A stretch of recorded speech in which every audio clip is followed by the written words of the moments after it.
In this video, I'm showing ulnar nerve glides that can be helpful when we have a pain or tension issue of the ulnar nerve, which comes from the neck, runs down across the shoulder, through the the elbow here, and then down into the pinky and ring fingers.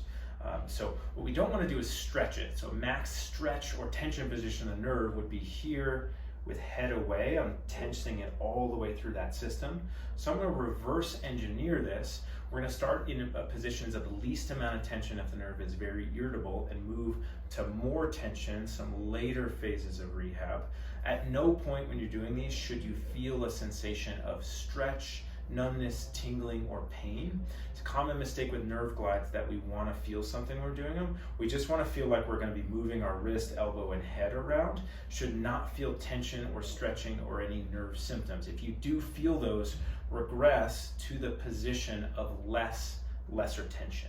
Okay, so that's really important, is that we want to start lesser tension and work up, pausing or stopping if we're getting those symptoms and moving it backwards. Because a nerve can be very sensitive to tension when it's irritated, and we don't want to stretch a painful or irritated nerve.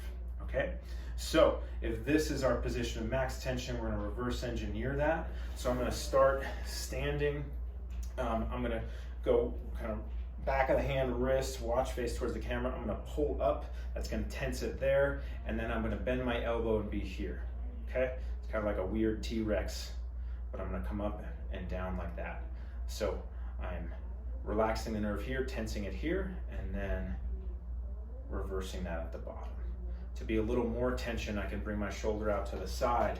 I can bring my elbow up, bend. So elbows bent, wrist is flexed, elbows straight, wrist is extended towards the ceiling. Okay? All of these I would do for a minute or two, rhythmically. We're not looking for a stretch. We're trying to move that nerve up and down. To make this a little more tension, I'm going to go arms straight. So I'm relaxed, tense, relaxed. Okay? So elbow bent, wrist flexed, elbow straight, wrist extended. That's the pattern.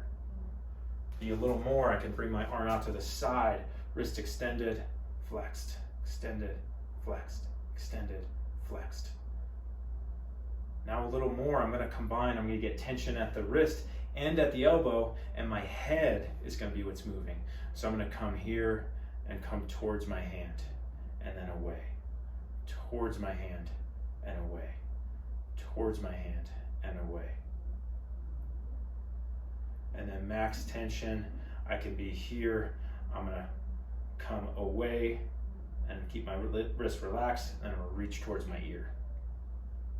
So I'm keeping tension on it in several positions, just using my head and my wrist as the thing that move this nerve up and down.